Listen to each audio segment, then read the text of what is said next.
샬롬, 어느새 10월의 하순을 향해 가고 있습니다. 쌀쌀한 날씨이지만 건강 유의하시고 주님이 주시는 평안으로 날마다 평안하고 주의 은혜 나눌 수 있기를 바랍니다. 사도신경으로 우리의 신앙을 고백하겠습니다. 나는 전능하신 아버지 하나님, 천지의 창조주를 믿습니다. 나는 그의 유일하신 아들, 우리 주 예수 그리스도를 믿습니다. 그는 성령으로 잉태되어 동정녀 마리아에게서 나시고 본디오 빌라도에게 고난을 받아 십자가에 못 박혀 죽으시고 장사된 지 사흘 만에 죽은 자 가운데서 다시 살아나셨으며 하늘에 오르시어 전능하신 아버지 하나님 우편에 앉아 계시다가 거기로부터 살아있는 자와 죽은 자를 심판하러 오십니다. 나는 성령을 믿으며 거룩한 공교회와 성도의 교제와 죄를 용서받는 것과 몸의 부활과 영생을 믿습니다. 아멘.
다 함께 기도하시겠습니다. 전능하신 하나님, 주의 찬란한 영광 앞에 이 시간 우리 모두 머리 숙여 주님을 경배합니다. 오늘 우리에게 행하신 놀라운 일들을 찬양합니다. 오늘 우리가 드리는 감사의 예배를 받아 주옵소서. 사랑의 주님, 이 시간 속회로 모인 우리에게 은혜를 주옵소서. 온라인으로 만나지만 깊은 교제가 있게 하시고 넘치는 사랑이 있게 하옵소서. 서로 하나 되어 한 몸인 교회를 이루게 하옵소서. 이 전염병 중에도 신실하신 하나님, 이 힘든 때에도 우리와 함께 하옵소서. 위로가 필요한 이들에게 위로를, 능력이 필요한 이들에게 능력을 허락하시어 신실하신 주님 홀로 찬양 받으시옵소서. 주 없이 살아갈 수 없음을 주 앞에 고백합니다. 영원히 우리와 함께 하실 줄 믿사오며 예수님의 이름으로 기도합니다. 아멘. 오늘 우리가 함께 나눌 말씀은 빌립보서 1장 19절에서 26절입니다. 이것이 너희의 간구와 예수 그리스도의 성령의 도우심으로 나를 구원에 이르게 할 줄 아는 고로 나의 간절한 기대와 소망을 따라 아무 일에든지 부끄러워하지 아니하고 지금도 전과 같이 온전히 담대하여 살든지 죽든지 내 몸에서 그리스도가 존귀하게 되게 하려 하나니 이는 내게 사는 것이 그리스도니 죽는 것도 유익함이라. 그러나 만일 육신으로 사는 이것이 내 일의 열매일진데 무엇을 택해야 하는지 나는 알지 못하노라. 내가 그 둘 사이에 끼었으니 차라리 세상을 떠나서 그리스도와 함께 있는 것이 훨씬 더 좋은 일이라 그렇게 하고 싶으나 내가 육신으로 있는 것이 너희를 위하여 더 유익하리라. 내가 살 것과 너희 믿음의 진보와 기쁨을 위하여 너희 무리와 함께 거할 이것을 확실히 아노니 내가 다시 너희와 함께 있으므로 그리스도 예수 안에서 너희 자랑이 나로 말미암아 풍성하게 하려 함이라. 아멘. 1517년 마르틴 루터가 발표한 95개조 반박문은 회개하라는 예수님의 말씀으로 시작을 합니다. 루터는 예수님의 복음에서 한참 어긋나 있는 가톨릭 교회의 교권에 저항하면서 진정한 회개를 촉구했습니다.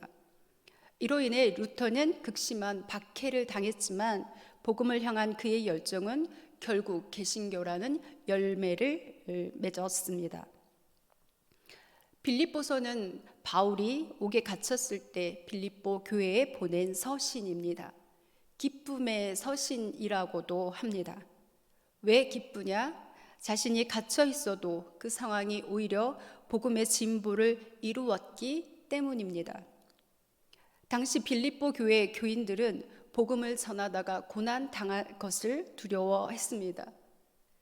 그런 빌립보 교인들을 향해서 바울은 비록 자신이 감옥에 갇혀 있지만 죽음까지도 참아낼 수 있는 은혜를 받았음을 전하면서 복음에 합당한 삶을 살도록 권면합니다.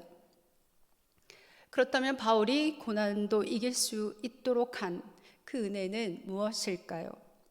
19절입니다. 바울은 고난이 구원의 유익함을 알았습니다. 예상치 못한 어려움에 처하면 대부분의 사람들은 낙심하면서 하루라도 그 상황에서 벗어나기를 원합니다. 그러나 바울은 감옥에 갇혀 있는 상황이지만 그러한 고난이 오히려 성도들의 기도와 성령의 도우심으로 자신을 구원에 이르게 했다라고 말합니다. 바울이 겪고 있는 고난을 포함하여서 모든 일이 하나님과의 완전한 교제로 나아가게 한다는 것을 알았습니다. 고난과 역경이 닥치면 하나님을 원망하면서 그 곁을 떠나는 이들이 있습니다. 하지만 믿음의 사람들은 자신을 온전하게 하여 구원에 이르게 하는 하나님의 손길로 받아들입니다. 그렇기에 그러한 상황을 오히려 기뻐할 수 있습니다. 부르심을 받은 성도에게는 모든 것이 합력하여 선을 이루기 때문입니다. 다음으로 20절입니다. 바울은 자신을 통해 그리스도가 존귀히 되기를 바랐습니다. 그는 감옥에 갇혀 있습니다.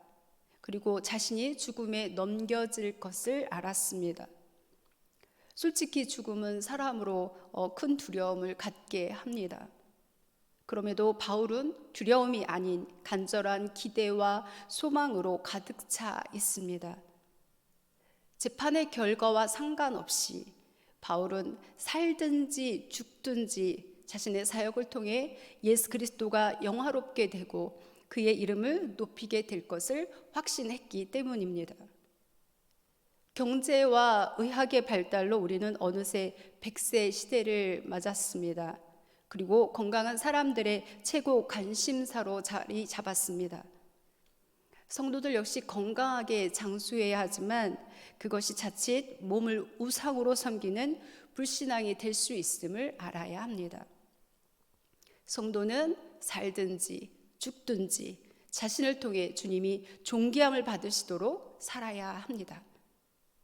세 번째로 24절입니다.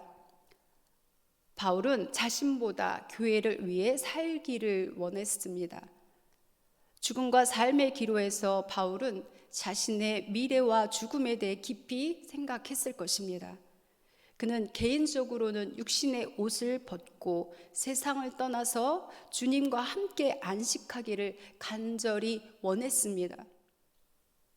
그러나 좀 더 살아서 믿음의 기쁨을 그리고 전하고 복음을 전하고 성도를 세우는 일이 더 유익할 것이라고 판단합니다.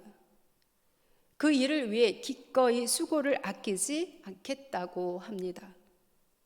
오늘 우리는 젊고 건강하게 사는 것이 복음인 시대에 살고 있습니다. 그러나 성도라면 하나님이 말씀하시는 참된 행복과 죽음의 의미에 대해서 깊이 묵상해야 합니다. 그래서 죽음을 맞이할 때 두려움이 아닌 천국을 기대하며 예수 그리스도의 품 안에서 안식할 것을 확신해야 합니다. 나아가 바울처럼 하나님이 생명을 허락하는 날까지 최선을 다해 주를 전하고 교회를 섬기는 사명의 삶을 살아야 합니다. 바울이 두려워한 것은 죽고 사는 것이 아니었습니다. 그는 오히려 역경과 고난에 도피하지 않았고 죽음이 앞을 가로막는 상황에서도 계속 앞을 향하여서 나아갔습니다. 우리도 받은 은혜에 홀로 만족하며 제자리에 머물러 있지 말아야 합니다. 하나님 나라의 확장을 위해 두려움 없이 담대하게 나아가는 사명자들이 되기를 바랍니다. 기도하겠습니다. 주님, 우리가 처해 있는 상황 때문에 때로 실망하고 절망할 때가 있습니다. 그러나 주님을 바라며 죽음도 이기는 주의 위로와 소망을 주옵소서. 고난도 구원을 이루는데 유익함을 알게 하시고 어떤 경우에도 우리를 통해 그리스도가 존귀되는 은혜를 주옵소서. 우리의 상황들 또한 복음을 전하는 데 써 주옵소서. 주신 사명 감당하도록 인도하여 주옵소서. 예수님의 이름으로 기도합니다. 아멘.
주님 가르쳐 주신 기도로 마치겠습니다.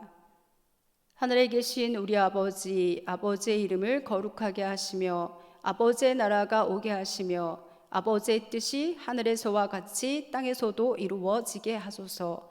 오늘 우리에게 일용할 양식을 주시고 우리가 우리에게 잘못한 사람을 용서하여 준 것 같이 우리 죄를 용서하여 주시고 우리를 시험에 빠지지 않게 하시고 악에서 구하소서. 나라와 권능과 영광이 영원히 아버지의 것입니다. 아멘.